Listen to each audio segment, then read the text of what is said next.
Hi, welcome to Quirky Queen's Journals. My name's Kirsten.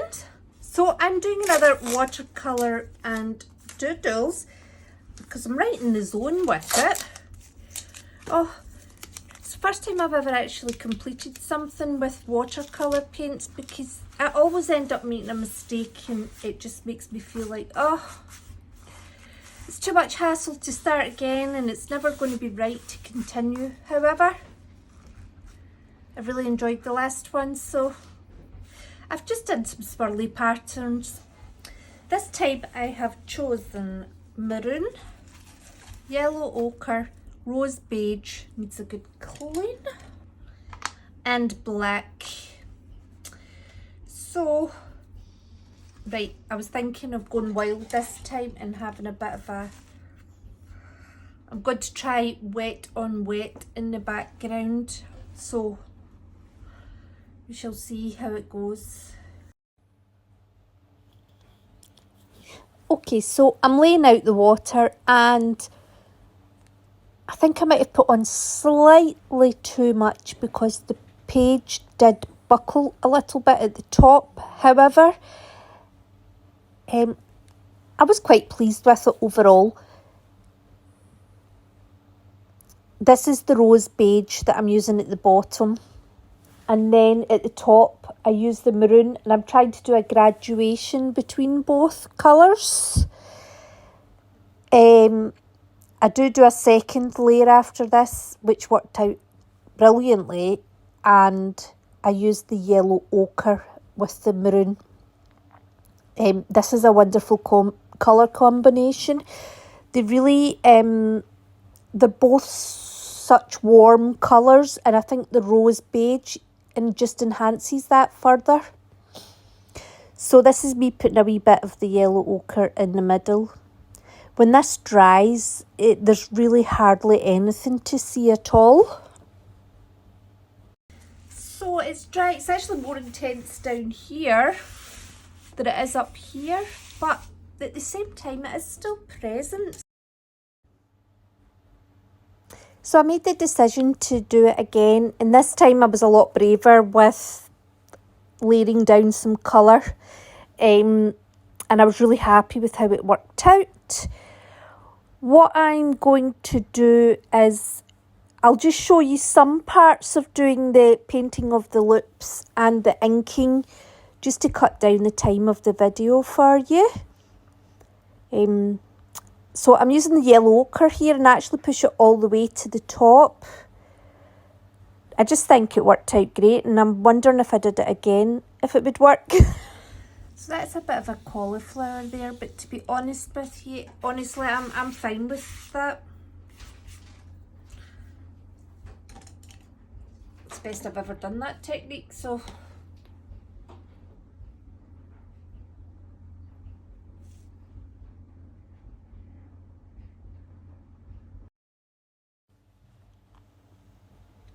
So this is the maroon. I think it's just maroon on its own. It does look like the colour of red wine. Oh, I love how this turns out. See those lips? They're just wonderful. So what I'm doing is I'm trying to graduate here. So this is yellow ochre. And I've left a space in the middle so that when they're dry, then I can add in colour in the middle and hopefully help them graduate a bit together.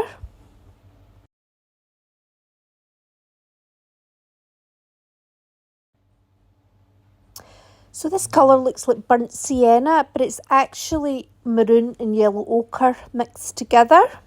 I think with the little end of the loop that I've added a bit of rose beige in just to try and lighten it a bit.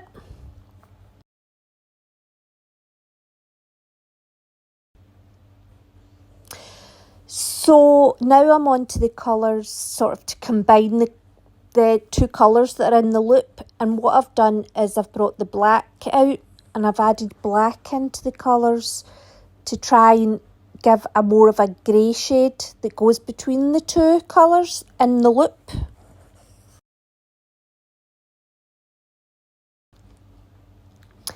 I just felt it was too difficult at this stage to try the wet on wet approach to graduating the colours together, so I thought I'd try this instead. So basically I'm trying to use the colours with the glaze in them almost like a glaze that you would use in acrylic painting.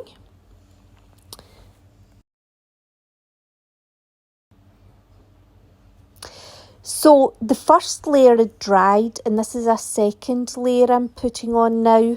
And so it's like grey tones going on top of the original colours.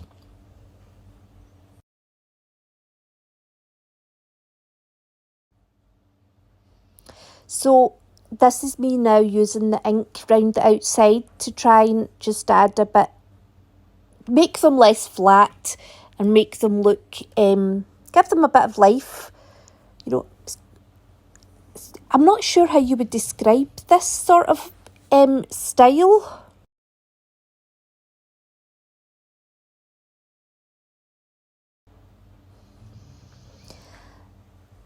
It's a bit like, it's not cartoon-like. Oh, I like it anyway. And I like, you know, making some lines thicker than others.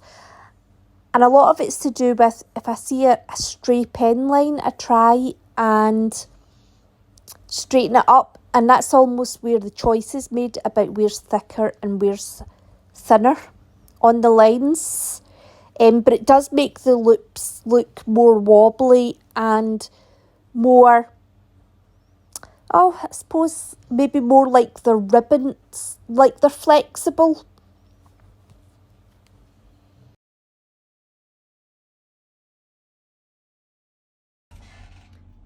Well, I would say it's by no means perfect graduation.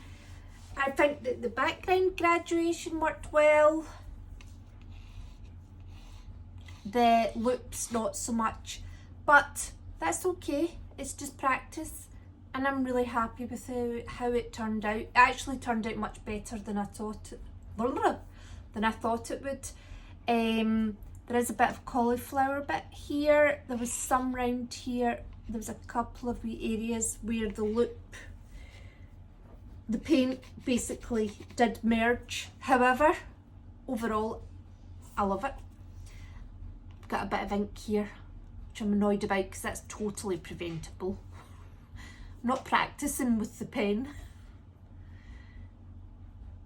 But anyway, yes. So, thank you very much for watching, and I hope you enjoyed, and I hope to see you soon.